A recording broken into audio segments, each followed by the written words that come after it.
তিস্তা ও পদ্মা নদীর পানি কমতে শুরু করলেও দুর্ভোগ কমেনি বানভাসীদের। এখনও প্লাবিত বেশ কয়েকটি জেলার নিম্নাঞ্চল। এরই মধ্যে খাবার ও বিশুদ্ধ পানির সংকট দেখা দিয়েছে। শনিবার সকাল ৬টায় তিস্তা ব্যারাজ পয়েন্টে বিপদসীমার ৩২ সেন্টিমিটার নিচ দিয়ে পানি প্রবাহিত হচ্ছে। এদিকে কুষ্টিয়ায় পদ্মার পানি বৃদ্ধির ফলে প্লাবিত হয়েছে নিম্নাঞ্চল। ৩৫টি গ্রামের অন্তত ১.৫ লক্ষ মানুষ এখনও পানিবন্দী। তলিয়ে গেছে চারণভূমি ও ফসলের ক্ষেত।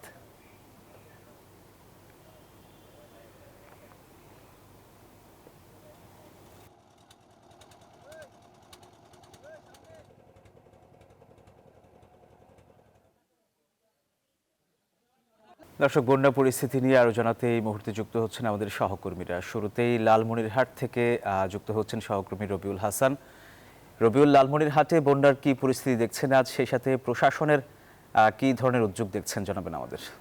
ধন্যবাদ সোহাগ। আপনি জানেন যে গত 2 দিন কিন্তু লালমনিরহাটের প্রায় 10 থেকে 15 হাজার মানুষ কিন্তু পানিবন্দী হয়েছিল এবং পানি কিন্তু গতকালকে থেকে কিন্তু তিস্তার পানি নেমে যেয়ে কিন্তু বিকাল 3টা 35 সেন্টিমিটার নিচ দিয়ে কিন্তু তিস্তার পানি প্রবাহিত হচ্ছে। এতে কিন্তু পানি নেমে গেলেও কিন্তু বন্যা দুর্গত মানুষের মাঝে কিন্তু স্বস্তি ফিরেছে এবং স্বস্তির পরে কিন্তু মানুষের বিভিন্ন রোগ ব্যাধি দেখা দিয়েছে। বিশেষ করে 5 থেকে 7 দিন ধরে পানিবন্দী থাকা মানুষের যে পায়ে বিভিন্ন ধরনের ঘা আক্রান্ত হয়েছে এবং অনেকেই বিভিন্ন পার্শ্ববর্তী উপজেলা স্বাস্থ্য কমপ্লেক্সে চিকিৎসা নিচ্ছেন। এর পাশাপাশি আমরা প্রশাসনের সাথে কথা বলছি। প্রশাসন কিন্তু এই তৃতীয় দফার বন্যায় যে 200 মেট্রিক টন চাউল বরাদ্দ হওয়ার কথা দিয়েছেন, সেই বরাদ্দ চাউল কিন্তু তার এখনো বিতরণ করা হয়নি।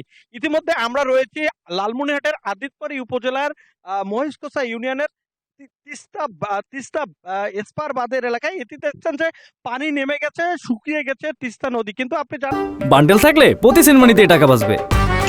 বিকাশ সেনমানি বান্ডেল কিনে জিতুন প্রতি লেনদেনে। জানেন যে এই বন্যাটা ভারতের গজলডোবার ব্যারেজ খুলে দিলে কিন্তু লালমনিরহাটের 130 কিলোমিটার জুড়ে তিস্তা অববাহিকায় কিন্তু বন্যা দেখা দেয়। এই বন্যায় কিন্তু হাজার হাজার মানুষ পানিবন্দী হয়ে পড়ে এবং পানিবন্দী মানুষগুলো কিন্তু দুর্ভোগে পড়ে। এবং পাশাপাশি আপনি জানেন যে আগামী নতুন বছরে কিন্তু 12,000 কোটি টাকায় ব্যয়ে চীনের সহায়তা কিন্তু তিস্তা মহাপরিকল্পনা বাস্তবায়নের কথা রয়েছে। এবং যত এই তিস্তাপাড়ের মানুষের সাথে আমরা কথা বলেছি, এই তিস্তাপাড়ের মানুষ বলছে যে যতক্ষণ পর্যন্ত কাজ শুরু হবে না ততক্ষণ কিন্তু তারা এই তিস্তা মহাপরিকল্পনা কিন্তু বিশ্বাস করছে না। এই ছিল আমার কাছে সর্বশেষ। আমরা যাচ্ছি কুষ্টিয়ায় লালনের কাছে, সেখানকার সংবাদ জানতে। সোহাগ, গত এক সপ্তাহ ধরে কিন্তু আসলে কুষ্টিয়ার বন্যা পরিস্থিতির সৃষ্টি হয়েছে। জেলার দৌলতপুর উপজেলার 4টি ইউনিয়ন, এর মধ্যে মূলত সবচেয়ে বেশি ক্ষতিগ্রস্ত হয়েছে যে 2টি ইউনিয়ন, সেটি হচ্ছে চিলমারি এবং রামকৃষ্ণপুর, পাশাপাশি ফিলিপনগর এবং মরিচা। অর্থাৎ 4টি ইউনিয়নের প্রায় 1.5 লক্ষ মানুষ কিন্তু আসলে এই বন্যার কবলে পড়েছেন। এই ইউনিয়নগুলোতে আসলে যারা বসবাস করেন তারা অধিকাংশই আসলে কৃষিজীবী মানুষ। কৃষি কাজ করেই তাদের জীবিকা নির্বাহ করতে হয়। ফলে এই বন্যাতে এই মুহূর্তে মাঠে যেসব ফসল রয়েছে এই কৃষকদের, সেই ফসলের কিন্তু আসলে ব্যাপক ক্ষয়ক্ষতি হয়েছে। আমন ধান থেকে শুরু করে যত রকমের আসলে সবজি বা ফসল ছিল সবই কিন্তু আসলে বিনষ্ট হয়েছে। পাশাপাশি কিন্তু এই 2টি ইউনিয়নের প্রায় 40,000 মানুষের ঘরবাড়িতে কিন্তু পানি প্রবেশ করেছে। ফলে তারা কিন্তু আসলে এই বাড়িগুলোতে বসবাস করতে পারছেন না এবং এর জন্য আসলে তাদেরকে নিরাপদ আশ্রয়ে যেতে হচ্ছে।